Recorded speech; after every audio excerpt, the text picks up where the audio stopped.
are you today? Doing good. How about yourself? Good. What's making for you? You're out of the pumpkin spice latte, but do you have the pumpkin spice frap? No, I'm really sorry. They're out of pumpkin spice. What's your plan B?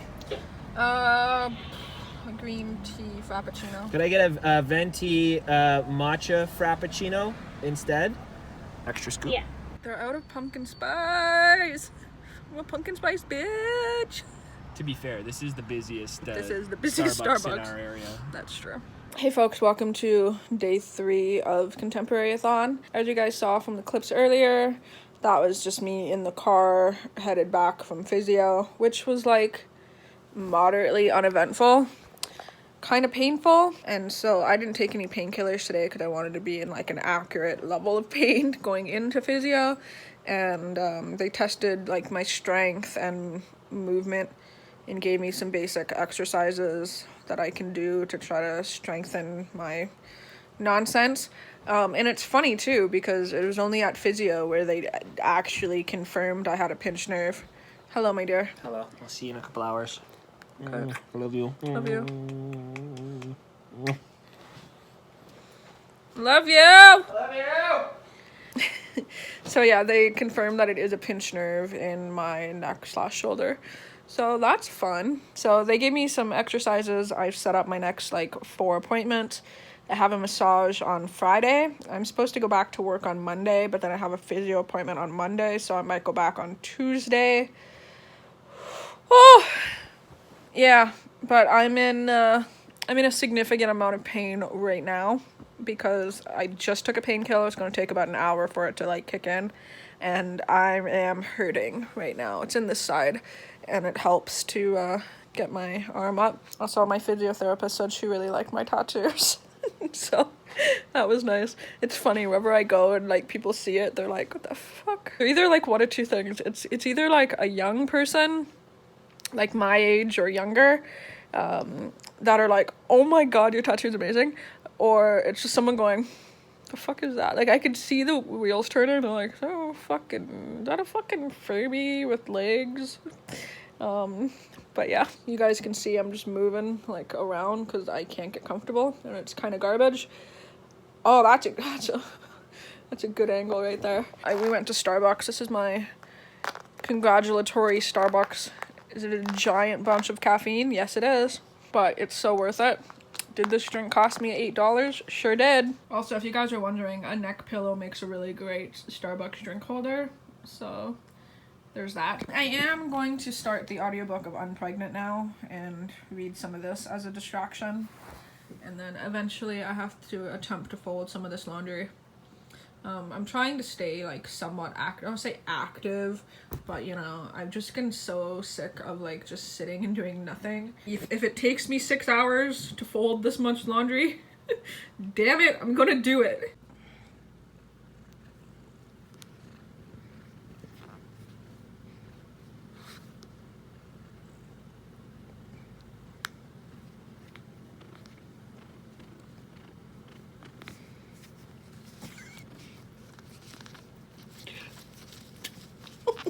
God.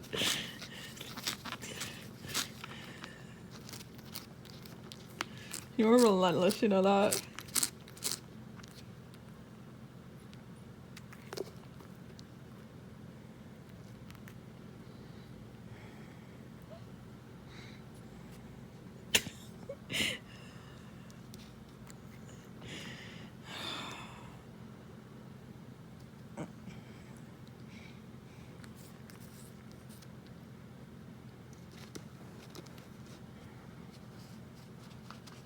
I have listened to about 60 pages of Unpregnant, and this is a book. Yeah.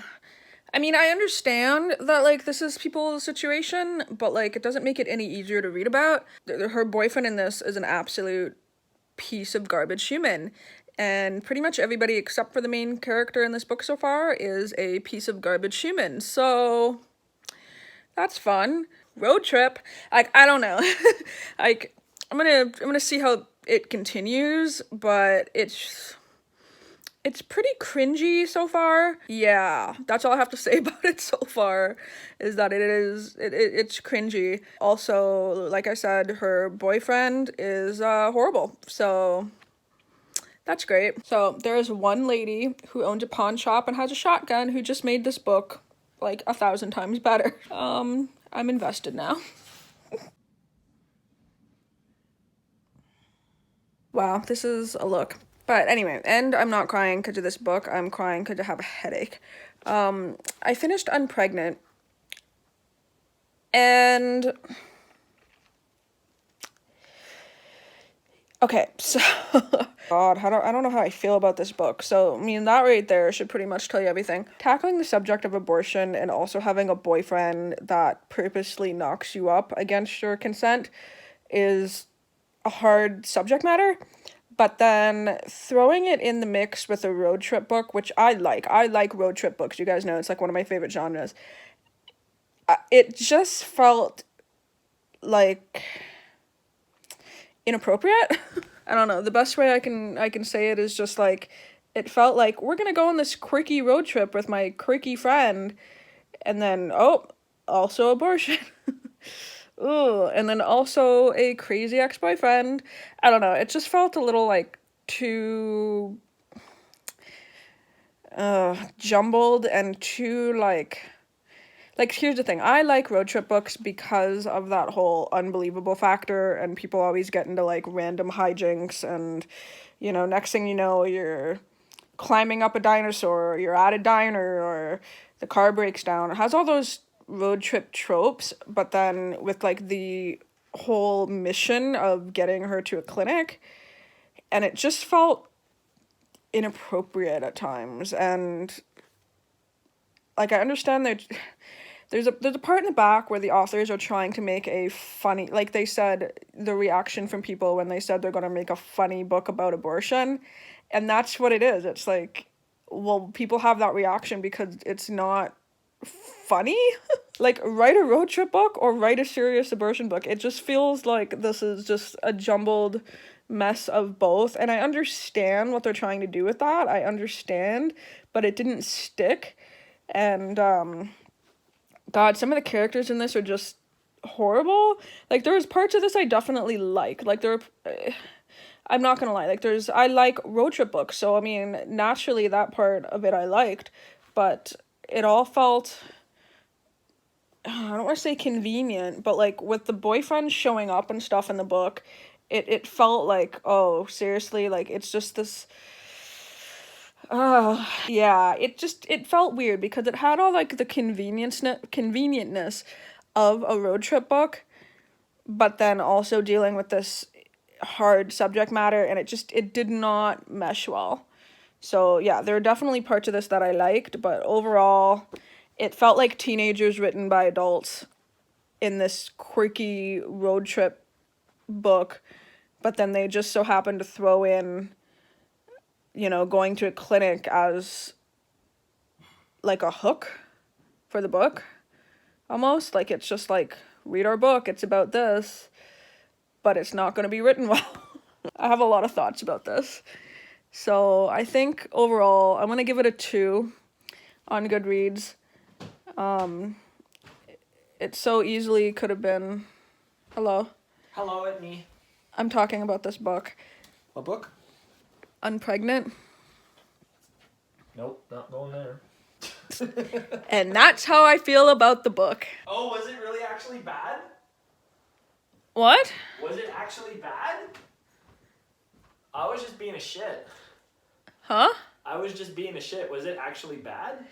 Okay, well, here's the thing. I'm talking about it because they set it up as, you know, the teenage girl finds herself pregnant because her boyfriend poked holes in a condom and got her pregnant so that she would stay and not go to university, basically.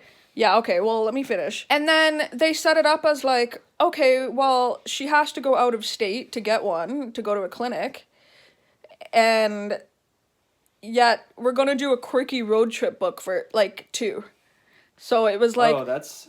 I don't know how I like, feel literally about the that. authors... Yeah, thank you. Literally the authors in the back are like, yeah, when we told people we wanted to write a funny abortion book, Like, I don't feel like that's a topic that you really want to joke too much about, you know? Well, Or like that's at just all. it. It's like I love road trip novels. It's one of my favorite thing. And there's a lot of tropes with road trip novels. Like the car always fucking breaks down. They always end up at like some crazy hijinks and diner and wacky characters. So all of those parts of this I like. But then it felt like the running theme of the book was like, oh, also got to go to a clinic. So it just felt like convenient and like they used that one hard-hitting topic as like a way to promote this book. I don't know. I have opinions. I didn't read it, but judging from what you're saying, it'd be a pretty hard read for me. Yeah, like it's kind of just disappointing. I'm going back down to my dungeons. Okay. So that's that book.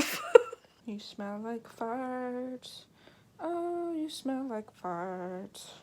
My little meow meow, she smells like farts.